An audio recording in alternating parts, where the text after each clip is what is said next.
और आइए सीधे रुक करेंगे इस वक्त हम दिल्ली के रामलीला मैदान का। हमारे संवाददाता विनय सिंह वहां से हमारे साथ जुड़ रहे हैं। विनय, बड़ा केंद्र है आज का दिन, रामलीला मैदान के नाम, सारी गतिविधि का केंद्र आज रामलीला मैदान ही है, क्योंकि सबसे बड़ा शपथ ग्रहण समारोह आज यहां पर होने जा रहा है। जल्दी जल्दी तस्वीरें दिखाइए, क्या कुछ देख पा रहे हैं वो भी बयां कीजिए। देखिए, बिल्कुल तस्वीरों के जरिए हम अपने दर्शकों को दिखाना चाहेंगे कि किस तरह से दिल्ली का रामलीला मैदान, जो अपने आप में एक ऐतिहासिक है, लेकिन आज यहाँ पे एक जो शपथ ग्रहण समारोह होने जा रहा है वो भी एक ऐतिहासिक कहलाया जाए, क्योंकि बहुत भव्य शपथ ग्रहण समारोह यहाँ होने जा रहा है। सबसे पहले हम शुरुआत करेंगे मंच से। तो आप मंच पे देख सकते हैं कि चूंकि इसी मंच पर शपथ लेते हुए रेखा गुप्ता दिखाई देंगी, बाकी जो अन्य जो कैबिनेट मंत्रियों के चेहरे हैं वो भी इसी मंच शपथ लेते हुए दिखाई देंगे। और व्यवस्थाओं को लेकर यहाँ पे जो मंच के ऊपर हैं तैयारियां चल रही हैं, और 11 बजे का करीब समय है तब जब यहाँ पे तमाम जो चीफ गेस्ट है वो पहुंचना शुरू हो जाएंगे। लेकिन फिलहाल मंच की तस्वीरें हम आपको दिखा रहे हैं। पीछे स्लोगन लिखा गया है, आप देख सकते हैं कि विकसित दिल्ली शपथ समारोह, यानी कि विकसित दिल्ली शपथ समारोह का नाम यहाँ पे दिया गया है। और थोड़ा सा फोकस वहां पर राजनिवास का जो पोडियम बनाया गया है, जिस पोडियम पर एलजी खड़े होकर शपथ दिलवाएंगे, अगर उस पर थोड़ा सा फोकस कर पाए विनय, बहुत ही खूबसूरत, बहुत ही आकर्षक, क्योंकि राजभवन में ये शपथ ग्रहण समारोह नहीं हो रहा है, रामलीला मैदान में हो रहा है। और ये परंपरा जो ब्रेक की थी, ये अरविंद केजरीवाल ने ब्रेक की थी जब उन्होंने ऐतिहासिक जीत दर्ज की थी और पूरे देश को, दुनिया को ये दिखाया था कि किस तरह से एक आम व्यक्ति साधारण जनता के बीच में से निकलकर बिना किसी राजनीतिक विरासत के, पृष्ठभूमि के इस पद तक पहुंच सकता है। आज मामला ठीक उल्टा है। आज फिर एक ऐतिहासिक दिन है और भारतीय जनता पार्टी ने यह दिखाया है कि 27 साल के बाद किस तरह से उस करिश्मे को ध्वस्त करके दिल्ली पर वापसी की जा सकती है।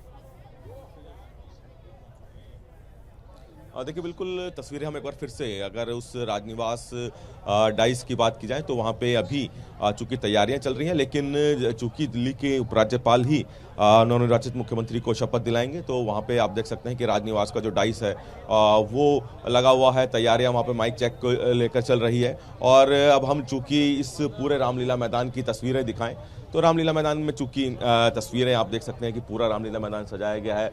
अलग अलग जो डिग्निटीज हैं, जो अलग अलग यहाँ पे जो गेस्ट पहुंचेंगे उनके लिए ब्लॉक बनाए गए हैं। आप देख सकते हैं कि अधिकारी गण लिखा हुआ है, यानी कि जो अधिकारी आएंगे वो इस ब्लॉक में बैठेंगे। और उसके बाद अगर हम और दिखाएं तो वरिष्ठ पार्टी के नेता जो हैं, वरिष्ठ पार्टी के जो कार्यकर्ता हैं, उनके लिए अलग ब्लॉक बनाया गया है, वो यहाँ बैठेंगे। इसी तरह से अलग अलग जो वीपीज आए हैं, अलग अलग ब्लॉक बांटे गए हैं। अगर हम लगातार अगर यहाँ पे जो अलग अलग ब्लॉक जो व्यवस्थाएं हैं उसकी बात कर रहे हैं, आप देख सकते हैं कि अलग अलग ब्लॉक में ये बांटा गया है और उसी के तहत यहाँ पे सबका सिटिंग अरेंजमेंट किया गया है।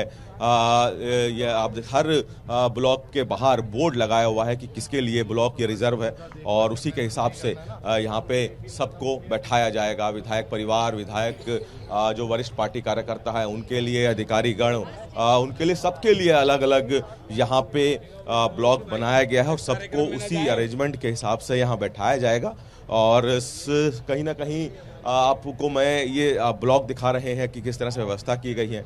और अगर एक बार फिर से हम मंच की तरफ चलें, तो मंच की तरफ जहां हमने आपको दिखाया था कि जहां पे तमाम जो शपथ ग्रहण समारोह होगा, और उसी के साथ में एक छोटा सा यहाँ पे मंच और है, वहाँ पर भी कई वीवीआईपीज बैठेंगे। और इस तरह का मंच इस मुख्य स्टेज के दोनों तरफ है, तो लाजमी है कि जो वीवीआईपीज आएंगे वो ऊपर मंच के दाएं बाएं जो छोटे से मंच बनाए गए हैं वो वहाँ बैठेंगे।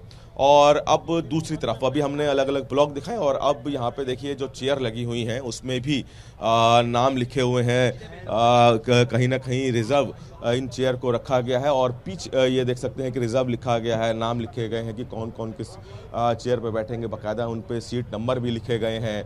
और पीछे तक जो भी इस कार्यक्रम के लिए आमंत्रित किए गए हैं बीजेपी के तमाम जो कार्यकर्ता हैं, समर्थक हैं, वो यहाँ पर पहुँचेंगे और पूरा आपसे थोड़ी देर में ये पूरा रामलीला मैदान आपको जो कार्यकर्ता हैं, जो बुलाए गए निमंत्रण अतिथिगण, उनसे भरा हुआ दिखाई देगा और कुछ लोगों का पहुंचने का सिलसिला भी जारी है। तो ये रामलीला मैदान की पूरी तस्वीरें जो हमने आपको दिखाई और किस तरह से यहाँ पे एक तरह से कहें कि ब्लॉक में बांटा गया है सिस्टमेटिक तरीके से, ताकि व्यवस्था ना हो। पूरी तरह से यहाँ पे तमाम वीवीआईपीस पहुँचेंगे और इसीलिए यहाँ पे तमाम तरह की तैयारी कई दिनों से चल रही थी और लगातार उसी तैयारियों का नतीजा है कि आज यहाँ पे जो सिस्टम आप देख पा रहे हैं, अलग अलग ब्लॉक बनाए गए हैं, सबकी चेयर पे नाम नंबर लिखे गए हैं, जो कार्यकर्ता आएंगे उनके लिए इनविटेशन कार्ड दिए गए हैं ताकि उनको इस रामलीला मैदान के अंदर आने में किसी तरह की दिक्कत ना हो। तो ये कार्यक्रम अब चूंकि 12:35 का वो समय है जब रेखा गुप्ता मुख्यमंत्री के तौर पर शपथ लेंगे और उससे पहले की तैयारी हम लगातार दिखा रहे हैं कि किस तरह से पूरी तरह से रामलीला मैदान तैयार है। और ये रामलीला मैदान के अंदर की तस्वीर दिखाई और इसी तरह की अगर हम रामलीला मैदान की तरफ बाहर की जो अब अगर कोई व्यक्ति रामलीला मैदान की तरफ आता है तो रास्ते भर में भी इसी तरह से प्रधानमंत्री के होर्डिंग, रेखा गुप्ता जो आज शपथ लेंगी उनके होर्डिंग लगे हुए हैं और पूरा जो रास्ता है भगवा रंग के झंडों में रंगा हुआ है। तो पूरी तरह से रामलीला मैदान के आसपास का जो हम जिक्र कर रहे हैं वो अपने आप में एक तरह से भव्य नज़ारा देखने को मिल रहा है। बिल्कुल। और विनय, जो एंट्रेंस है जाहिर तौर पर वो भी बहुत खास होगी। एंट्रेंस में को किस तरह से सजाया गया है, कितने रास्ते हैं अंदर आने के? और देखिए, हम अगर तस्वीरों के जरिए एक एक करके दिखाएं कि एंट्रेंस की जहाँ तक हम बात की जाए, ये मंच है जिसका हम बार बार जिक्र कर रहे हैं। इसके पीछे एक रास्ता है, इस मंच के ठीक पीछे एक रास्ता है और अगर उस रास्ते से कोई अंदर आता है तो सीधा मंच पे पहुंचता है। और लाजमी है कि वो जो रास्ता है वो सिर्फ वीवीआईपीस जो है उनके लिए रखा गया है। और बाकी जो अन्य रास्तों की बात की जाए तो बाकी जो अन्य रास्ते हैं, अगर हम उन रास्तों का जिक्र जो कर रहे हैं तो एक रास्ता जो है एक इस रामलीला मैदान का जो मंच है उसके ठीक सामने वो यहाँ से काफ़ी दूर जहाँ तक चेयर दिख रही है उसके आगे जाके एक रास्ता है, वहाँ से भी जो तमाम जो कार्यकर्ता पहुँचेंगे उनके लिए है। और इस तरह के यहाँ पे 3 से 4 रास्ते बनाए गए हैं। हालांकि सभी रास्तों को डिवाइड किया गया है अलग अलग कैटेगरी में कि कौन किस रास्ते से आएगा ताकि किसी को यहाँ आने में दिक्कत ना हो। तो इसी तरह की व्यवस्था यहाँ पे तमाम तरह से की गई है। तमाम जो लोग हैं आप देख सकते हैं कि उनका पहुंचने का सिलसिला शुरू हो चुका है और यहाँ पे जानते हैं उनसे एक बड़ा दिन है दिल्ली के लिए और ख़ास तौर पे एक महिला मुख्यमंत्री के तौर पे रेखा गुप्ता शपथ ले रही। क्या लगता है कितना विकास और बदलाव अब दिखेगा? देखो दोस्तों, मेरे को लगता है कि अब दिल्ली का जो विकास होगा वो सुपर फास्ट होगा, मतलब कि वर्ल्ड क्लास सिटी बनेगी। क्योंकि पहले क्या रहता था कि हमेशा ही डबल इंजन, जब भी डबल इंजन की सरकार बनती है किसी भी सिटी में या किसी भी स्टेट में तो उसका बेनिफिट मिलता है। अब आपको पता है कि दिल्ली में बीजेपी सरकार बन गई है और सेंटर में बीजेपी है, तो इसलिए क्या है कि अब जो है जो पिछले 15 साल से मतलब रुका हुआ था सारा विकास वो फास्ट होगा। और सबसे पहले तो आपने देखा होगा यमुना का मुद्दा जो है दोस्तों वो शुरू हो गया काम, और मेरे को लगता है कि अब हमारी जो है गवर्नमेंट जो है इससे बहुत ज़्यादा आगे डेवलपमेंट करेगी। क्या लगता है, एक महिला मुख्यमंत्री का चेहरा बीजेपी ने चुना है, क्या इससे असर पड़ने वाला है और अब क्या विकास की उम्मीद कर रहे हैं और इससे पहले क्या लग रहा था कि दिल्ली में क्या हो रहा था? देखिए, पहले तो कुशासन की सरकार थी, भ्रष्टाचार की सरकार थी, विकास होने की कोई बात ही नहीं थी पहले। अब हमारे आदरणीय प्रधानमंत्री मोदी जी के नेतृत्व में और डबल इंजन की चूंकि सरकार भी है, महिला मुख्यमंत्री भी हैं, महिलाओं का सम्मान हमारे प्रधानमंत्री का एक स्वाभिमान है, एक आदत है कि महिलाओं को सम्मान करते हैं। तो इस कारण से डबल इंजन की सरकार होने के कारण जमुना की सफाई हो, विकसित भारत के लिए राजधानी का जो लक्ष्य है, दिल्ली एक कैपिटल है, दिल्ली को वर्ल्ड बेस्ट कैपिटल बनाया जाएगा। लगता है कि इससे पहले अरविंद केजरीवाल की जो सरकार थी वो जो बीजेपी लगातार जो कमियां गिना रही थी, कमियां दूर होंगी? 100% दूर होंगी और इसी बात के लिए ये बदलाव आया है। यहाँ पर हमारी दिल्ली की जनता ने मोदी जी को लेकर आए हैं, तो बदलाव तो होना ही होना है और जितने भी काम नहीं हुए अब तक वो सब होंगे। आप फर्स्ट मीटिंग में देखिएगा। एक ऐतिहासिक पल के साक्षी बनने जा रहे हैं आप लोग। राम राम, आप सभी के लिए राम राम, भारत के सभी देशवासियों को मेरी राम राम। मैं आरएसएस स्वयंसेवक भारतीय जनता पार्टी कार्यकर्ता योगेंद्र कुमार। तो मैं बहुत खुश हूँ, मैंने दिल्ली में आकर प्रचार किया। मैं यूपी का रहने वाला हूँ, मैं दिल्ली में आकर प्रचार किया और मैं बहुत खुश हूँ कि केजरीवाल की सरकार गलत थी। वो दिल्ली वालों को दारूबाज बनाना चाह रही थी। दारू एक बोतल के साथ एक बोतल फ्री, ये कौन सी रीति है? दारूबाज नशा मुक्त भारत होगा, मोदी जी की उसमें नशा मुक्त भारत होगा।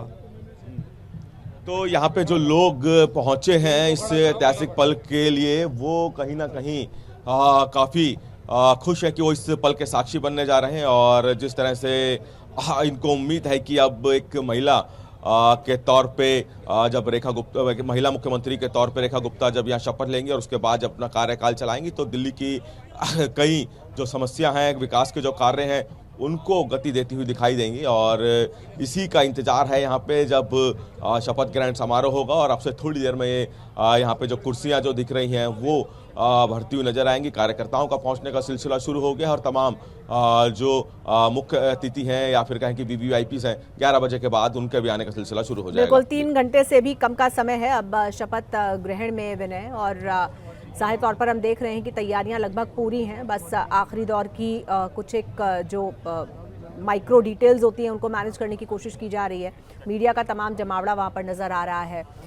ये बताइए कि 30,000 मेहमानों को बुलाया गया है, न्योता दिया गया है आने के लिए। कैपेसिटी लाख से ऊपर है रामलीला मैदान की, तो कितने लोगों के बैठने की व्यवस्था की गई है और क्या माना जा रहा है कितने लोग आएंगे आज? देखिए बिल्कुल 30,000 के करीब यहाँ पे जो लोग हैं उनको निमंत्रण दिया गया और उसी के हिसाब से व्यवस्था की गई है बैठने की। अगर हम एक बार फिर से आपको जो सिटिंग की व्यवस्था है यानी कि बैठने की व्यवस्था है वो दिखाएं, तो उसमें आपको देख सकते हैं कि जो सामने केसरी रंग का जो पर्दा है उसके पीछे एक गेट है जहाँ से लोगों को आना है, लेकिन उससे आगे तक यहाँ पे कुर्सियाँ लगी हुई हैं, बाकायदा वहाँ पे सिटिंग नंबर नाम लिखा हुआ है ताकि किसी को व्यवस्था ना हो। तो 30,000 के करीब निमंत्रण यहाँ से दिए गए और इतने जिन लोगों को निमंत्रण दिया गया है वही लोग यहाँ पे प्रवेश कर सकते हैं। बाकायदा सबको निमंत्रण कार्ड भी दिया गया है आने का, क्योंकि यहाँ पे जो व्यवस्था बनाए रखने के लिए एक ऐसे की लिमिटेशन की गई है ताकि अंदर किस तरह की अव्यवस्था ना हो। और साथ ही साथ जो पूरा कार्यक्रम है सुनियोजित तरीके से और व्यवस्थित तरीके से चले, इसलिए लिमिटेड लोगों को यहाँ पे बाकायदा निमंत्रण कार्ड के जरिए एंट्री की जा रही है ताकि वही व्यक्ति अंदर आ सके जिसको निमंत्रण दिया गया है। और चूंकि वीवीआईपी मूवमेंट है तो उसके लिए भी यहाँ सुरक्षा का यहाँ पे ध्यान रखना है, तो इसलिए तमाम तरह की चेकिंग के बाद ही यहाँ पे किसी की एंट्री हो सकती है। बिल्कुल ठीक है विनय, आपके पास मैं लौटती हूँ और इस दौरान आप कोशिश करिएगा कि कुछ और लोगों से भी बात की जाए।